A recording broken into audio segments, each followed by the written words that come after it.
নিরালায় গো নবী পাইলে নিরালায় আমি দুই কদমে চুমু দেব চরণ ধুলি মাখবো গায়ে পাইলে নিরালায় গো নবী মোহাব্বতে পাইলে নিরালায় গো নবী পাইলে নিরালায় পাইলে নিরালায় গো নবী দুই কদমে চুমু খাবো চরণ ধুলি মাখবো গায়ে পাইলে নিরালায় গো নবী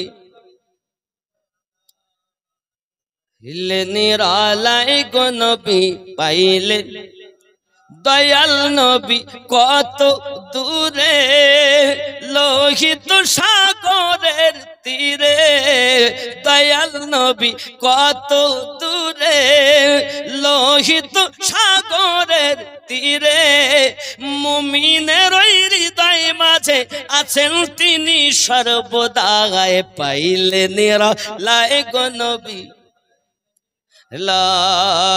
পাইলে নিরালায় গো নবী দুই কদমে চুমু খাবো চরণ ধুলি মাখবো গায়ে পাইলে নিরালায় গো নবী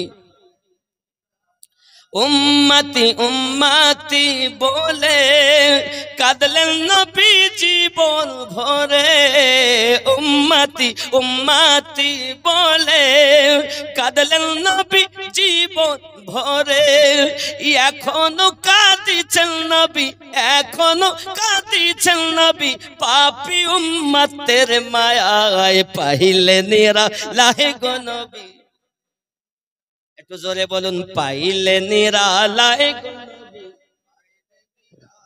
কি করবেন দুই কদমে চুমু খাবো চরণ ধুলি মাখবো গায়ে পাইলে আল্লাহ কবুল করুন জোরে বলুন না আমিন যে যাকে ভালোবাসে তাকে নিরালায় পাইতে চায় তাই না চায় না একটু নিরালায় পাইলে মনের কথা দুটো কইতাম যুবক যে যাকে প্রেম করে তাকে নিরালায় পাইতে চায় তুমি আমার নবীকে প্রেম করো কখনো কি একবার নিশিরাতে কাঁদিয়া দেখেছো কখনো কাঁদো নাই শুধু বলে আমি নবীর আশিক নারায়ে রিসালাত ইয়া রাসূলুল্লাহ সাল্লাল্লাহু আলাইহি সাল্লাম বলাতেই শুধু নবী পাওয়া যায় না নবীর আশিক যারা হয় তারা কুরবানি দেয় কি কুরবানি দেয় কি দিবেন হায় হায় যুবকরা আমার সালমান রাদিয়াল্লাহু তাআলা মুনিবের কাজ করেন দ্বিতীয় পরীক্ষা আমার সম্মুখে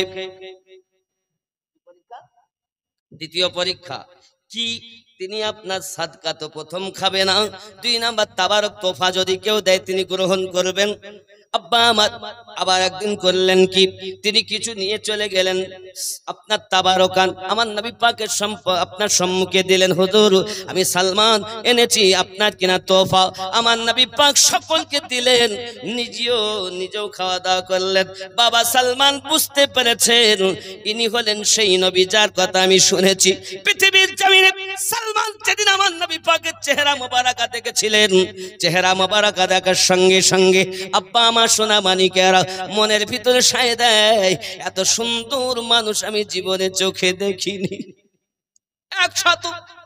120টা বছর আমার গেল আমি অগ্নি পূজা করেছি খ্রিস্টান ধর্ম গ্রহণ করেছি কত কাজ আমি করেছি কত মানুষ দেখেছি কিন্তু এত সুন্দর মানুষ আমি দেখি নাই কারণ আমার নবী পাকের চেহারা এত সুন্দর পূর্ণিমা চাঁদের থেকেও সুন্দর কারণ পৃথিবীর জমিনে একজন নবী ছিলেন ইউসুফ আলাইহিস সালাম তিনি যে রূপ লাবণ্য পেয়েছেন সেটাও ছিল আমাদের নবীর সাদকা সুবহানাল্লাহ আব্বাজি সালমান রাদিয়াল্লাহু তাআলা প্রেমে বিভোর আর শুধু কাঁদেন আমি কখন আমার আশা পূর্ণ হবে দুটো তো হয়েছে বুঝতে পারছি ইনি সেই নবী আব্বাজি আমার সোনা মানিকেরা 3 নাম্বার আমার নবী পাক সাল্লাল্লাহু আলাইহি ওয়াসাল্লামের আশেপাশে শুধু ঘোরাফেরা করে বাবা আমার মোহরে নবুয়ত জোরে বলুন সুবহানাল্লাহ মোহরে নবুয়তটা কি মাংস পিণ্ড, তাতে আপনার কিনা পাতলা ভাবে কিছু আপনার চুল মোবারকা রয়েছে, আর আব্বা আমার তাতে লেখা আছে মুহাম্মাদুর রাসূলুল্লাহ সাল্লাল্লাহু আলাইহি ওয়াসাল্লাম। কেউ কেউ বলেছেন লা ইলাহা ইল্লাল্লাহু মুহাম্মাদুর রাসূলুল্লাহ সাল্লাল্লাহু আলাইহি ওয়াসাল্লাম লেখা আছে। সালমান রাদিয়াল্লাহু তাআলা আমার নবী পাকের পাশে পাশে ঘরে, প্রিয় নবী আমার অন্তরের খবর রাখে। দেখেন না, আচ্ছা আমাদের খবর আল্লাহ জানেন না? জানেন। নবী কি জানেন? জানেন। মুর্শিদ কি জানেন? যদি বলেন আল্লাহ জানেন নিজ ক্ষমতায়, নবী জানেন আল্লাহ পাকের প্রদত্ত ক্ষমতায়, মুর্শিদও জানেন আমার নবী পাকের প্রদান করা ক্ষমতায়, আল্লাহ দিয়েছেন নবীর ওসিলাতে। যদি আল্লাহ, নবী, মুর্শিদ তিনটাকে আপনি যদি ঠিকভাবে চিনে নেন, জান্নাত ওই মানুষের। সুবহানাল্লাহ। কিন্তু এমন মানুষ আছে আল্লাহ দেখে তো বিশ্বাস, নবী দেখেন একটু একটু, নবী আল্লাহ ক্ষমতা দিলে পারবে, তার মানে এখনো আল্লাহ দেননি, পরে আবার দিবে মনে হয়। তারাও বলো নিজেকে সুন্নি দাবি করে, মিলাদ কিয়াম খুব করে, দেখবেন এরা আল্লাহ দিলে পারেন, আল্লাহ চাইলে পারেন, তার মানে আবার নতুন করে চাবে। আল্লাহ পাক রব্বুল ইজ্জাত বলছেন আমি যা দেওয়ার দিয়ে দিয়েছি। ওয়া আল্লামা কামা লাম তাকুন তাআলাম, ये বেটা বলছে আল্লাহ দিলে হতে পারে। নবীর প্রতি তার বিশ্বাস কমজোর। 3 নাম্বার, মুর্শিদও দেখেন আল্লাহ পাকের দেওয়া ক্ষমতায়, সে ক্ষমতা দিয়ে দিয়েছেন। আল্লাহ তো নিজেই বলে রেখেছেন 4 জায়গাতে আমার নেয়ামত, নবীন, সিদ্দিকিন, শুহাদায়ে কেরাম, সালেহিন। এই সালেহিনের বাংলা অর্থই হলো নেককার ব্যক্তিত্ব, যাদেরকে আল্লাহ পাক সূরা আল কাহফের 17 নম্বর আয়াতে বলেছেন ফালান তাজিদা লাহু ওয়ালিয়াম মুরশিদা। এই মুর্শিদ, মুর্শিদ নবী পাক নিরঞ্জন, 100 তাতে গাথা 3 জন রে। কে বলছেন? গাউসে ওয়াহারি রাহমাতুল্লাহ আলাইহি। বাংলায় চিনলেন না আল্লাহর ওলি ওয়াহারি রাহমাতুল্লাহ কেমন পীর ছিলেন? চিনলেন না? আরে মুর্শিদ নবী পাক নিরঞ্জন, 100 তাতে গাথা 3 জন রে। যে ব্যক্তি ধরেছে মুর্শিদ সে পেয়েছে নবী, যে পেয়েছে নবী সেই পেয়েছে আল্লাহ। এবার হয়ে গেল আপনার আল্লাহতে ফানা ফিল্লাহ, জীবন পেয়ে গেল বাকাবিল্লাহ। এই জন্য আমার মুর্শিদ কেবলা বলতেন মানুষ হইয়া মরো, পশু হইয়া মরো না। উলাইকা কাল আনআম বাল হুম আদাল, হয় মানুষ হইয়া কবরে যাও, নইলে পশু হইয়া কবরে যাও। দেখো তুমি মানুষ আছো কিনা। মানুষের চামড়া গায়ে থাকলে মানুষ হওয়া যায় না রে বাবা। খানা খেলে, ঘুমালে, সন্তান জন্ম দিলেই তাকে মানুষ বলে না। আপনি আমি যে কর্ম করি পশুরা ওই কর্ম করে। পার্থক্য কিসে? এই পার্থক্য যেদিন তুমি করে কাজ করবে ওই দিন তুমি ফানা পিস শেখ হইয়া যাবে। সুবহানাল্লাহ। মুর্শিদ ধরো এমন যার দ্বারাই নবী পাওয়া যায়। তা আপনি এমন পীর ধরতেন সে নিজেও পায় না, আপনাকেও দেয় না। যুবক আমার, হযরত সালমান রাদিয়াল্লাহু তাআলা আমার নবী পাকের পাশে আপনার ঘোরাফেরা করছেন। আমার নবী পাক সবই জানেন। আমার আপনার নবী করলেন কি, আপনার কিনা নিজের জুব্বা মোবারকখানা জামাখানা একটু সরিয়ে দিচ্ছেন। মোহরে নবুয়াতটা আছে কোথায়? পিঠ মোবারকার ডান সাইডের দিকে। এটা কিসের নিশানা? যেদিন আমার আল্লাহ পাক আমাদের নবী পাককে সৃষ্টি করলেন, নিজের কুদরতি হাত আমার আপনার নবী পাকের পিঠ মোবারকায় দিয়েছিলেন। ওই কুদরতি হাতের নিশানাই হলো মোহরে নবুয়াত, যাতে লেখা আছে মুহাম্মাদুর রাসূলুল্লাহ। হায় হায়, যতক্ষণ এই মোহরে নবুয়াতে যে চুমা দেয় সে বেহিসাবি জান্নাতি হয়ে যায়। সালমান রাদিয়াল্লাহু তাআলা আনহু বলেন, আমার মনের বাসনা আমি চুমা দেব, আমি চুমু খাবো সেটাতেই, কারণ আমার মন দুইটি প্রশ্ন তো আমি পেয়ে গেলাম, উত্তর পেয়ে গেলাম, সঠিক হয়ে গেল। 3 নাম্বারটা যখন জানবো ইনি সর্বশ্রেষ্ঠ মহামানব, এটা আমি বুঝে নেব বাবাজি আমার, কারণ এক এক করে 120 বছর আমি বেকার কাটিয়ে দিয়েছি। সালমান রাদিয়াল্লাহু তাআলা আনহু এমনি করে মোহনে নবুয়াত আমার নবী পাক যখন জুব্বা তুলে দিয়েছেন, দেখতে পেয়েছেন, আব্বা আমার ছুটে যাইয়া আমার নবী পাকের মোহরে নবুয়াতে চুমু খেয়ে নিয়েছে।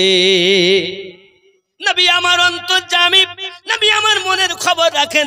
আপনি হয়তো বলবেন নবী মনের খবর রাখেন না, আমি সংক্ষিপ্ত একটা ঘটনা বলবো বাবা।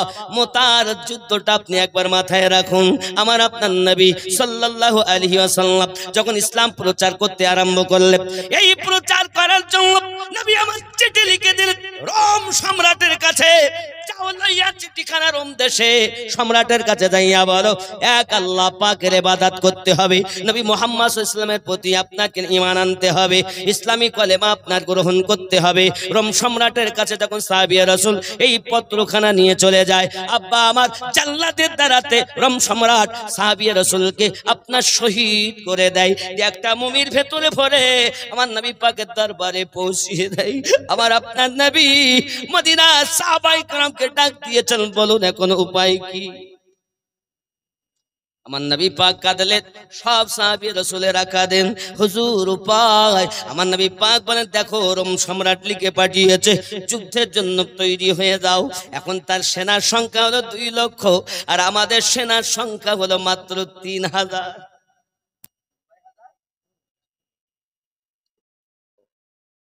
1000 টাকা। আচ্ছা মাশাআল্লাহ, বলুন নাম কি? এলিম সাহেব 1000 টাকা। নারী তাকবীর, নারী রিসালাত, আল্লাহ দান কবুল করুন, জোরে বলি আমিন। মুসলমানদের সেনার সংখ্যা কত বললাম? 3000। আর কাফেরদের কারা দিয়েছে গো? আমার আম্মাজানদের তরফ থেকে 4000 টাকা এসেছে। আল্লাহ কবুল করুন, আমার মায়েদেরকে আবিদা জাহিদা নেককারিনী বানিয়ে দিন, জোরে বলুন আমিন। মায়েরা আপনারা ধৈর্য ধরে বসুন। এই যে মুতার যুদ্ধ বলছি, এর মধ্যে থেকে মায়েদের অনেক শিক্ষণীয় ঘটনা আছে। বন্ধুরে আমার, হযরত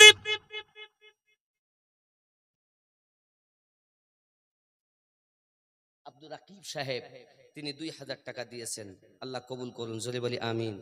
আমার এক বাপজি 200 টাকা দিয়েছেন, আল্লাহ কবুল করুন। আল্লাহ তাদের নেক জায়েজ নিয়তকে পূর্ণ করে দিন, জোরে বলি আমিন।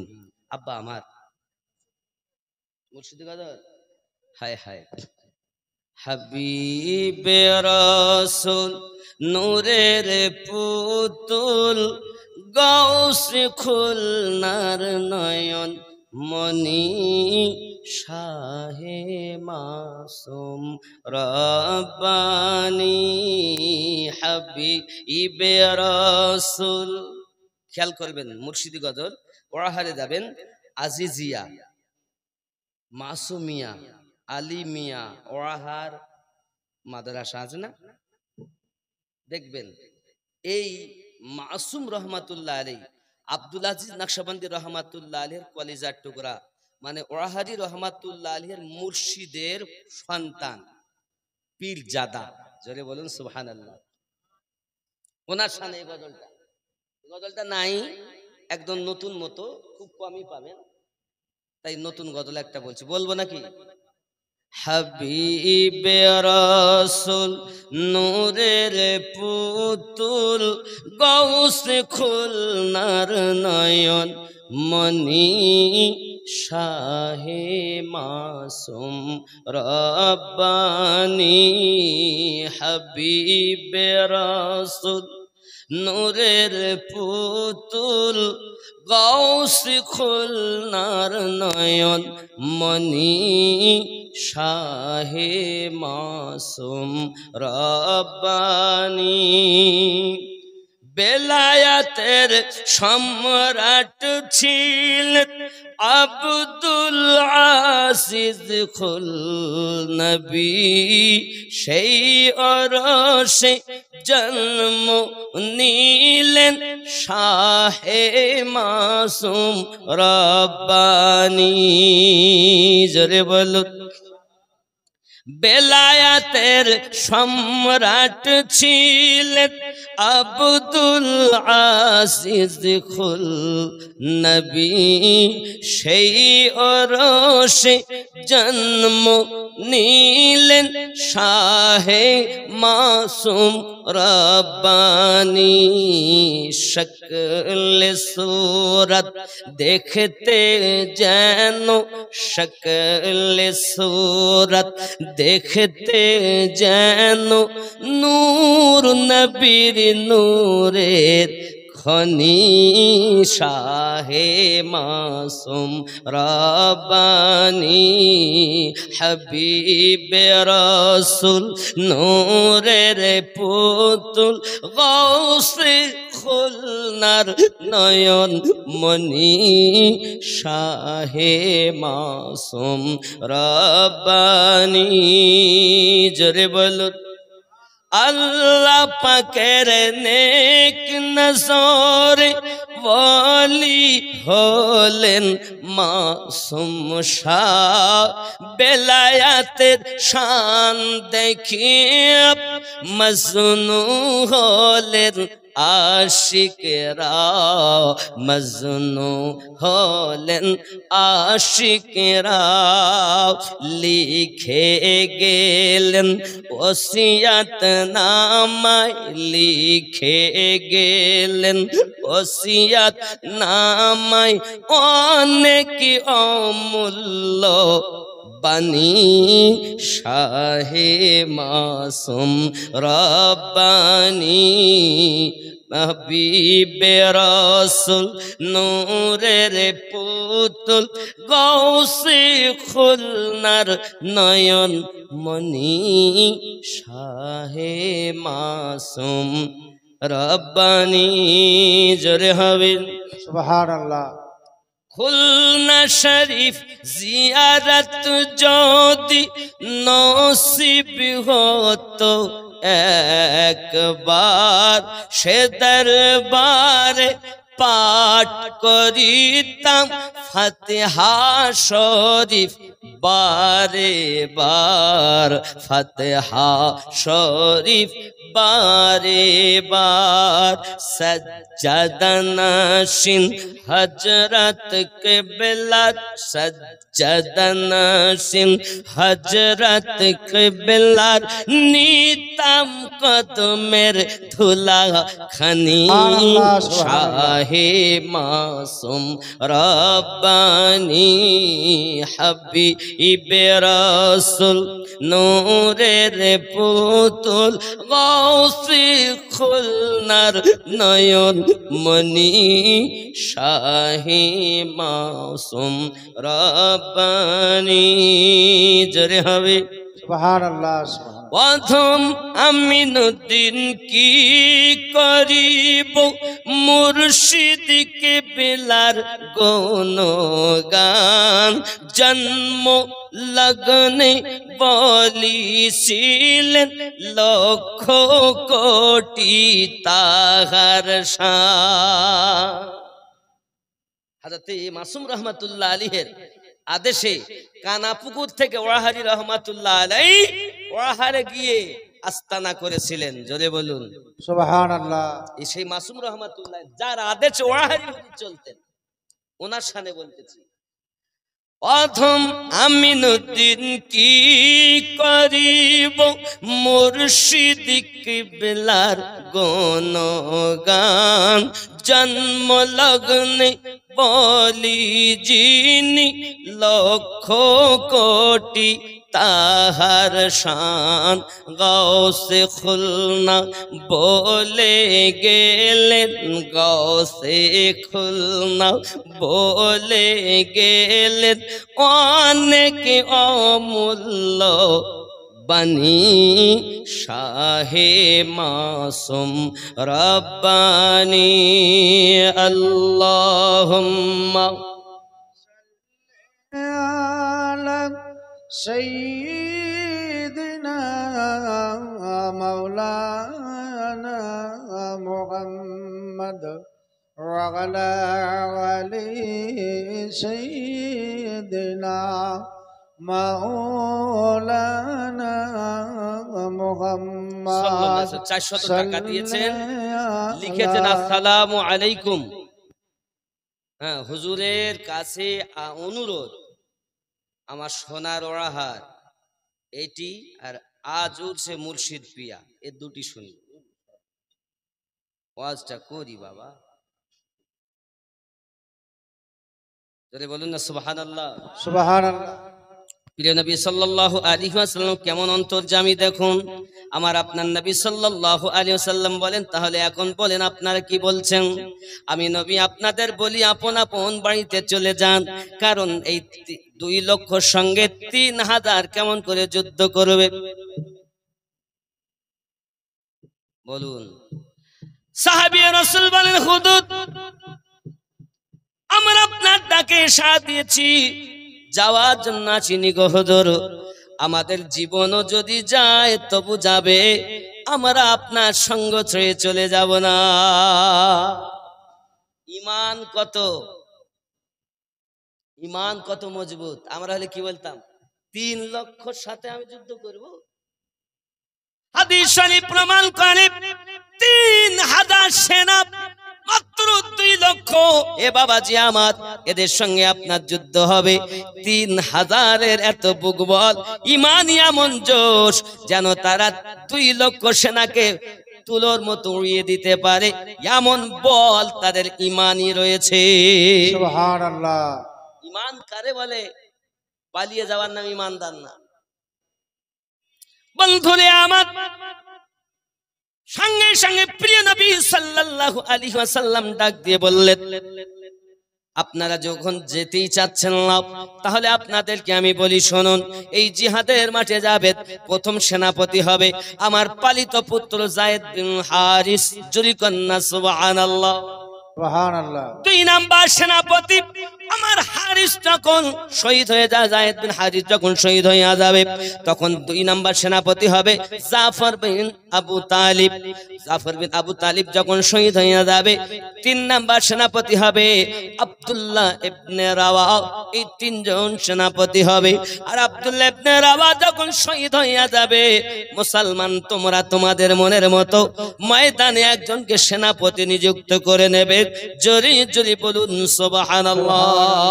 আমি আপনাদের বুঝাতে চাচ্ছি বাবা, যুদ্ধ এখনো সংগঠিত হয়নি, যুদ্ধ এখনো পর্যন্ত হয়নি। আমার আপনার নবী আগাম বলে দিচ্ছেন, অমুক জন শহীদ হবে, অমুককে সেনাপতি নিযুক্ত করবে।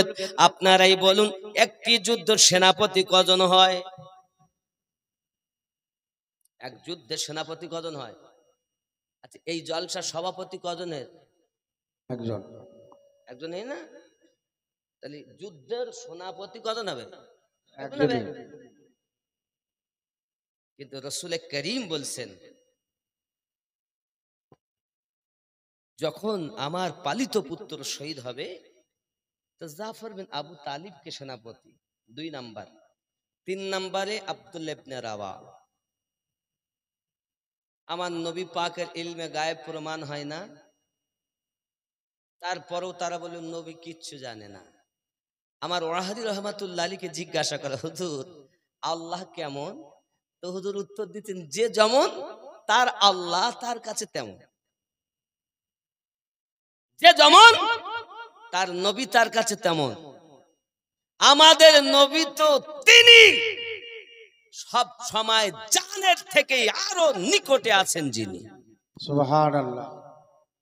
আমি দক্ষিণ 24 পরগনা কদিন আগে জালসায় গেলাম, তো আমি সূরা আহজাবের 6 নম্বর আয়াত, আন-নাবিয়্যু আওলা বিল মুমিনিনা মিন আনফুসিহিম, প্রত্যেক মুমিনের জানের থেকে আরো নিকটে নবী আছেন। তখন একজন মৌলবি বলছে, হুজুর এটা ঠিক হইল না, মানে ও আমার কানে কানে বলছে আপনি একটু নবী মিলাদে যে অনেকে কিয়াম করে আর বলে নবী উপস্থিত আসেন তাই ওরা কিয়াম করে, অনেকে চেয়ার রাখে একটু বলে।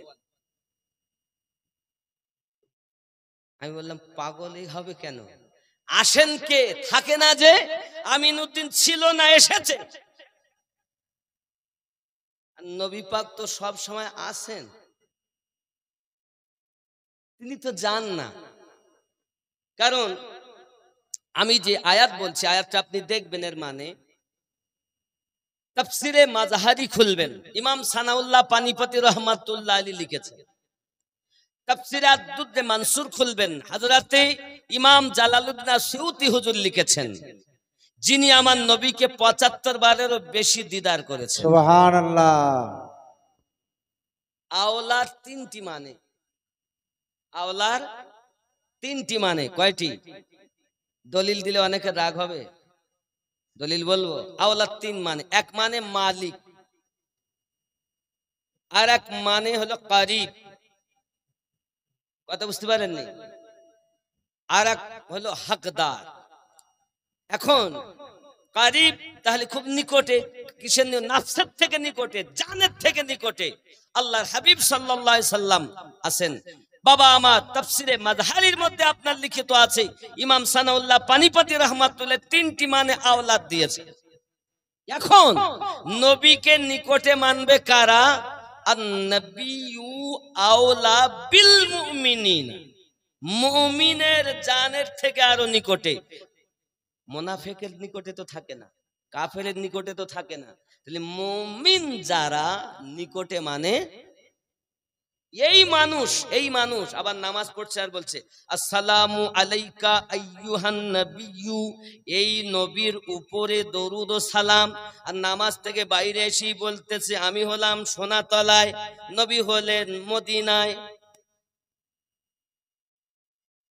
আরে কি পাগল!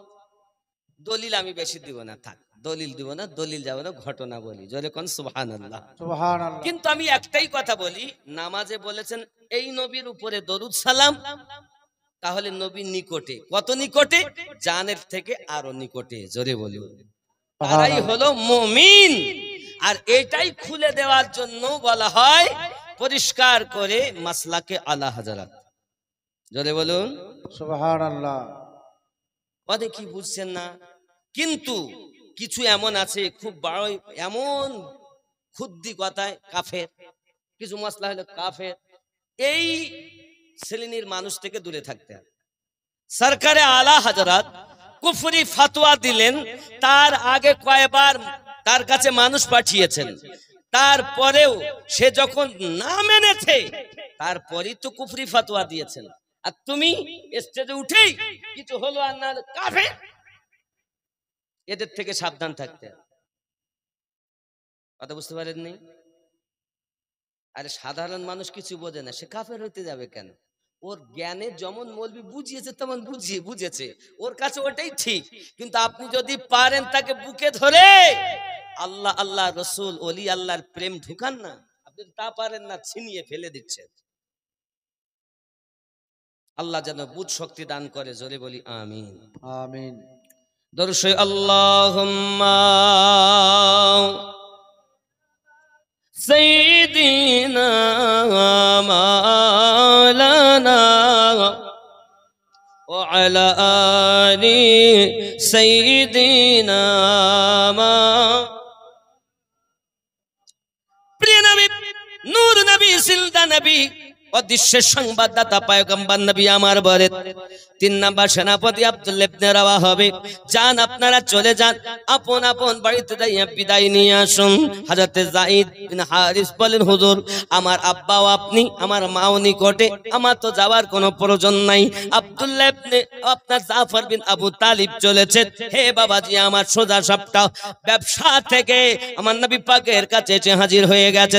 বাড়িতে গেছেন যখন বাচ্চাগুলো আপনাকে দেখে বড় আনন্দিত মনে আগিয়ে চলে এসেছেন, আব্বু এসেছেন, আব্বু এসেছেন, আব্বা আমার বিবি আপনার রান্না বান্না সারতেছেন, জলদি করে রান্না বাড়া করে স্বামী আসতে এসেছেন বাবা। হঠাৎ করে আপনাকে না বলতেছেন হযরত জাফর বিন আবু তালিব, বিবি গো বিবি, আল্লাহর হাবিব সাল্লাল্লাহু আলাইহি ওয়াসাল্লাম যুদ্ধের জন্য আমাকে বলেছেন 2 নাম্বার সেনাপতি, এবং আমার জন্য নবী পাক বলেছেন আমি নাকি শহীদ হয়ে যাব। বিবি বলেন, স্বামী গো, এতদিন পরে আপনি বাড়ি এসেছেন, বাচ্চাগুলো আগিয়ে যায়, আব্বুজি আব্বুজি আপনি আমাদের জন্য কি পোশাক কিনে এনেছেন, আমাদের জন্য কি খাবার নিয়ে এসেছেন। আমার বাচ্চাগুলোকে জাফর বিন আবু তালিব বুকে চেপে ধরি, বলে বাবা রে চিন্তা নেই বাবা, আমি তোমাদের কাছে এসেছি, আমি তোমাদের মাঝে এসেছি, আর তোমাদের দেখভাল তোমাদের মা করবে। বাবা তোমাদের দায়িত্ব তোমার মায়ের কাছে আমি দিয়ে চলে যাই। বিবি আমাকে বিদায় দাও, বিদায় দাও, আমি জিহাদের মাঠে চলে যাব। বিবি হাত তুলে বলতে যায়, স্বামী গো, নবী যখন আপনাকে শহীদ বলেছেন, আমি আল্লাহ পাকের কাছে দোয়া করি যেন আমার স্বামী শহীদ না হয়ে যায়। জাফর বিন আবু তালিব সঙ্গে সঙ্গে বিবির পিঠে একটু আদরে করে আঘাত করে বলছে, বিবি আমার নবী আমাকে বলেছেন আমি 2 নাম্বার শহীদ, আমি জাফর বিন আবু তালিব নবীকে এত বিশ্বাস করি, বিনা দলিলে আমাকে নিজেকে শহীদ মেনে নিয়েছি। সুবহানাল্লাহ। সাহাবায়ে কেরাম রিদওয়ানুল্লাহি তাআলা আলাইহিম আজমাইন কখনো দলিল চাননি নবীকে আপনার মানার জন্য। খালি আপনার কিনা দলিল দিয়ে নবী চেনা যায় না বাবা, দলিল দিয়ে পীর চেনা যায় না, ভালো একটা মন দিয়ে নবী চেনা যায়। দলিলে নবী চেনা যায় না। যদি আপনাদের ঘর ভর্তি দলিল দেওয়া যায় তো নবী চিনতে পারবেন না। সুন্দর মন দিয়ে নবী চেনা যাবে। আপনার মনই তো খারাপ, তো দলিল দিয়ে করবেন কি হবে দলিল? যুবক আমার, আপনার মনটাকে যদি আপনি রোগ মুক্ত করতে পারেন তখন আপনি নবী পেয়ে যাবেন। লোকের কাছে জিজ্ঞাসা করতে হবে না। কাম, ক্রোধ, লোভ, মোহ, মাৎসর্যকে বিলীন করুন। আপনার ভিতরে যে রোগ আছে রোগটাকে আপনি বিলীন করুন। আপনার অন্তরে রোগ আছে, 14টা রোগ, কলবের রোগ আছে। আল্লাহ পাক এই রোগ সম্পর্কে পবিত্র কোরআন মাজিদে আপনার উল্লেখ করেছেন। নিজের কলবটাকে যদি আপনি রোগ থেকে মুক্ত করতে পারেন তবেই হবেন আপনি একজন সুন্দর মানুষ। আব্বাজি হযরত আব্দুল জাফর বিন আবু তালিব বিবিকে আপনার বলছেন আমি আমাকে নিজেকে শহীদ মেনে নিয়েছি, বিদায় দাও বিবি, জান্নাতের শীতে তোমার সঙ্গে আমার দেখা হবে। সুবহানাল্লাহ। বিবি স্বামীকে বিদায় দেয় আর বাচ্চাগুলোকে সান্ত্বনা দেয়, ওগো আমার বাচ্চারা তোমরা আজ কান্নাকাটি করো না, আব্বা চলে গিয়েছেন নবী পাকের দরবারে, সবাই অপেক্ষায় আছে, যদিও বলুক না জানি কি হবে জানি না। আব্বা আমার 3 নাম্বার সেনাপতি আব্দুল্লাহ ইবনে রাবাহ বিবাহ করে বিবির চেহারা দেখেননি, বাড়ির দরজার কাছে গিয়েছেন, হে বাবাজি আমার বাসর রাত এখনো হয়নি, স্ত্রীর সঙ্গে এখনো দেখা হয়নি, দরজার সম্মুখে গিয়েছেন, কোরআন মাজিদ তেলাওয়াতের আওয়াজ শোনা যায়। আমাদের ঘরে আল্লাহর কোরআন তেলাওয়াত হয় না, আমাদের ঘরে হয় সিরিয়ালের আওয়াজ। কিসের আওয়াজ? আমার মা খালা শুনে নিন রাতের বেলা কেমন ছিল তাদের স্ত্রীগণ, আর আমাদের স্ত্রীরা কেমন হবে। আব্বাজি আমার স্বামী যদি কিছুদিন পরে বাড়ি আসে, স্বামীকে আদর যত্ন করা বাদ দিই, আপনার স্বামী যদি বলে আমাকে বিদায় দাও চলে যাব, খাবার সময় নাই, তোমার সঙ্গে গল্প করার সময় নাই, শুধু বিদায় দাও, যদি হক তোমার আমি আদায় করতে পারিনি, নবী পাকের ডাকে আমি সাড়া দিয়েছি। সন্তানের মায়া তাকে আটকাতে পারে না, বিবির মায়া তাকে আটকাতে পারে না, কারণ ইশক কুরবানি চায়। সুবহানাল্লাহ। কুরবানি চায়। আপনি তো ইশক করতেই জানেননি। লাইলিকে ভালোবাসে মজনু। কে ভালোবাসে? মজনু। তো লাইলি লাইলি করে বেড়ায়। লাইলি জানে আমার মজনু তো আমার প্রেমে পাগল হয়ে খায়ও না দায়ও না, পাগল হয়ে ঘুরে বেড়ায়। তো আলোচনা করছে, দাসী শোন, কাল থেকে 1 পেয়ালা করে দুধ নিয়ে যাবি, আমার মজনুকে দিবি। এই কথা শুনেছে বাইরে, শুনে সেরকম জামা ছেঁড়া খোড়া পরে মাথা চুল টুলুস করে বলছে দুধ তো নিয়ে আসবে, ফ্রিতে দুধ খেতে গেলে জঙ্গলের মুখের কাছে গিয়েই বসে আছে। এখন লাইলি দাসী দুধ নিয়ে যাচ্ছে পেয়ালায় করে, আর ও দেখছে লাইলি লাইলি, এই মনে হয় সঠিক মজনু, তাকে দুধটা দিয়েছে, খেয়েছে। প্রতিদিন দুধ নিয়ে যায়, নকল মজনুতে খায়। বুঝতে পেরেছেন? আসল মজনু না। পোশাক পরলেই সঠিক ইমানদার না, বুঝে নিতে হবে।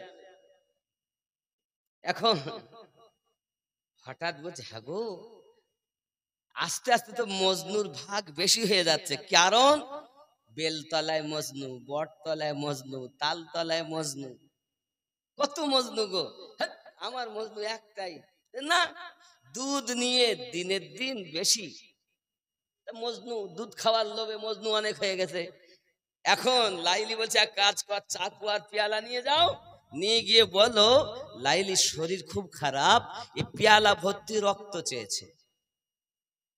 দাসী এখন পেয়ালা আর চাকু নিয়ে গেছে, গিয়ে বলছেন মনে করছে দুধ আসছে মনে হয়, লাইলি গিয়ে বলছে দেখো লাইলির শরীর খুব খারাপ, একটু দুধ মানে রক্ত দেন পেয়ালা ভর্তি। তখন মজনু বলছে আমি ওই মজনু নই যে রক্তের বিনিময়ে দুধ খাবো। আমরা নবীরে খুব ভালোবাসি। আমার মাওলানা মতিউর রহমান সাহেব বলছে একটু মসজিদের জন্য দেন না, আমরা ওই আশিক নই অর্থের বিনিময়ে মসজিদে যাব।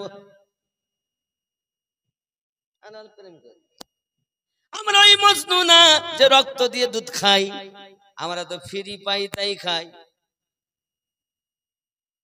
সঙ্গে সঙ্গে ফিরে যায়, যাইয়া বলে ও গো লাইলি, মজনু তো দেখলাম সব ভেজাল। ওরে তুমি দাসী, তুমি জানো না অরিজিনাল আমার আছে, সে হয়তো দুধ আজ পর্যন্ত পাইনি। খুঁজে দেখো, খুঁজে দেখো। পেয়ালা চাকু নিয়ে খুঁজে খুঁজে জঙ্গলের ভিতরে চলে গেছে বাবা। বিশাল জঙ্গলের ভিতরে দেখেন এক পাগল আঙুলকে কলম বানাইয়া আর জমিনটাকে কাগজ বানাইয়া লাইলি লাইলি লিখতেছি। তার কাছে যাইয়া বলে হা মজনু, লাইলির শরীরটা খুবই খারাপ, সে এক পেয়ালা রক্ত চেয়েছে। চাকুলায় আর পেয়ালা নাই, দেহ থেকে রক্ত বলে পেয়ালা ভর্তি করে দেয়। দাসী যাইয়া বলে লাইলি গো, সত্যি মজনু আপনার একজন, সে কোনদিন দুধ দেখতেই পাইনি, এতদিন নকলে খাইয়েছে। যুবকলে আমার প্রেম কানে বলে খেয়াল করো, জাফর বিন আবু তালিব নিজের বিবি নিজের সন্তান ত্যাগ করেছেন, ইশকে রাসূলে পাগল হয়ে গেছেন, তিনি ফিরে চলে আসছেন। হে বাবা আমার আব্দুল্লাহ ইবনে রাওয়াহ, বিবাহ করে আপনার বিবি দেখেননি চলে এসেছেন, দরজার সম্মুখে কোরআন মাজিদের আওয়াজ, বিবি সাহেবা আমি তোমার স্বামী আব্দুল্লাহ এসেছি গো বিবি, আমাকে বিদায় দাও না বিদায় দাও। আপনি আমার স্বামী, মেহেরবানি করে আপনি ভিতরে ঢুকুন, আপনার সঙ্গে আমি একটু দুটো কথা বলি। সঙ্গে সঙ্গে বলছেন বিবি ভিতরে যাওয়া সম্ভবপর নয়, কারণ আমি জানি তুমি হলে মদিনার সুন্দরী মেয়ে, তোমার যদি আমি নজরে দেখি, তোমার প্রেমে যদি পড়ে যাই, তাহলে আমার যুদ্ধে যাওয়া হবে না। বিবি রে তুমি আমাকে বিদায় দাও, আমি রাসূলের মহব্বতে মুতার যুদ্ধেতে যাব।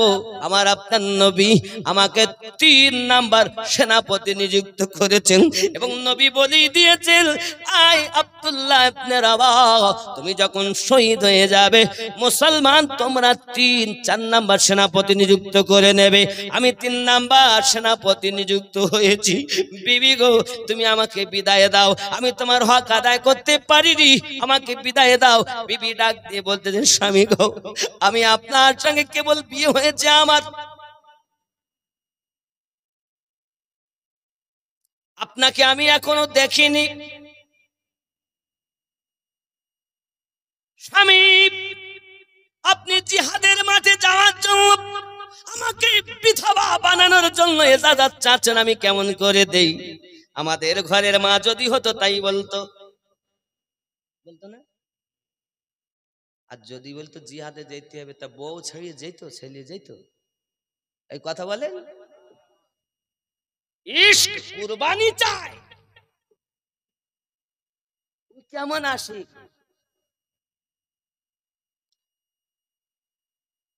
এই জন্য বলা হয় कि मोहम्मद से वफा तूने तो हम तेरे हैं, ये जहां चीज क्या है लोह कलम तेरे हैं।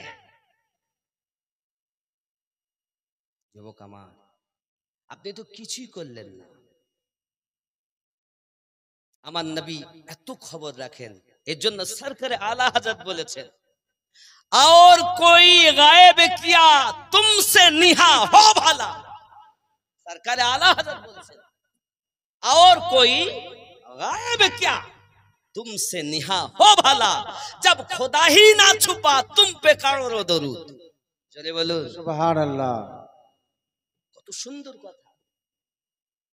যিনি রবকে পর্যন্ত দেখেছেন, তার কাছে গোপন আর কি, উনি তো সব দেখতেছেন। আল্লাহ আমাদের নবীকে সে ক্ষমতা দিয়েছেন, জোরে বলুন সুবহানাল্লাহ। আব্দুল্লাহ ইবনে রাওয়া তার বিবির কাছে বলছেন, বিবি বিদায় দাও। স্ত্রী বলে, স্বামী আমাকে একবার দেখা দেন। স্ত্রী কি বলছেন? দেখা দেন। স্বামী বলছেন, দেখলে যদি আমি আপনার প্রেমে পড়ে যাই তাহলে জিহাদের মাঠে যাওয়া হবে না, আর আমি হলাম 3 নাম্বার সেনাপতি। স্ত্রী ডাক দিয়ে বলে, স্বামী আমার, আমি আপনাকে বাধা দেওয়ার জন্য ডাকি না, আপনি যে আমার স্বামী, আমি আপনাকে চিনি না, জানি না, দেখি না, শুধুমাত্র আমি আপনাকে দেখা দিতে বলছি এই কারণেই, লক্ষ লক্ষ মানুষ যখন হাসরের মাঠে থাকবে আমি যেন আপনাকে দেখে চিনে নিতে পারি যে আব্দুল্লাহ ইবনে রাওয়া তিনি আমার স্বামী এমন দেখতে ছিলেন। বাধা দিব না, শুধু একবার আমাকে দেখা দিন, যেন হাসরের মাঠে আমি আপনাকে দেখে চিনে নিতে পারি। এই জওয়ান যুবকেরা, সোনামানিকেরা, একে বলা হয় প্রেম, একেই বলা হয় আশিক, একেই বলা হয় রাসূলের পাকের দিওয়ানা। আমার মা খালা শুনে নিন, রাতের বেলা করবেন না ছালা পালা। আমাদের ঘরের মা, আপনি একটু চিন্তা করে দেখুন, তারা নিজের স্ত্রীকে পর্যন্ত ত্যাগ করেছেন, বাসর রাত পর্যন্ত করেননি, ইশকে নবীতে যাইয়া নিজেরা কুরবান হয়ে গেছেন। ওরে আমার সোনামানিকেরা, পৃথিবীর সরজমিনে যদি আমার এমন করে আমার মায়েরা আবিদা চাহিদা হতে পারেন, ইশক করতে পারেন, রাতের ঘুম হারাম করে দিই, ইশক ইলাহিতে যদি মশগুল হতে পারে, একদিন আপনার স্বপ্নে আমার নবীর দিদার হইয়া যাবে।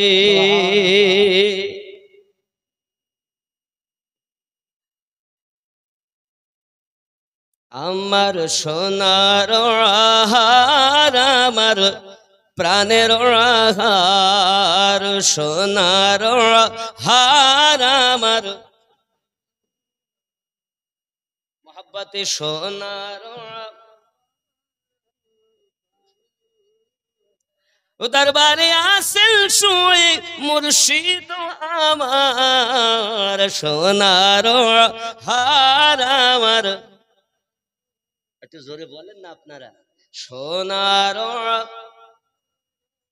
প্রাণের ওহার, সোনার হার। সবাই একসঙ্গে বলুন, আমার হুজুর ওয়াহারি রহমাতুল্লাহ আলাইহি, তিনি শয়নে স্বপনে, তিনি মরেননি, তিনি জিন্দা। না মরে গেছেন? আরে কাফেরই তো মরে না। কাফের যদি মরি যায় তো আযাব হবে কার? এই ঈমানওয়ালা তো মরবেই না। জোরে বলুন না সুবহানাল্লাহ। কি নাম গো? ও টাকা, কত লোক দিছে দেখ।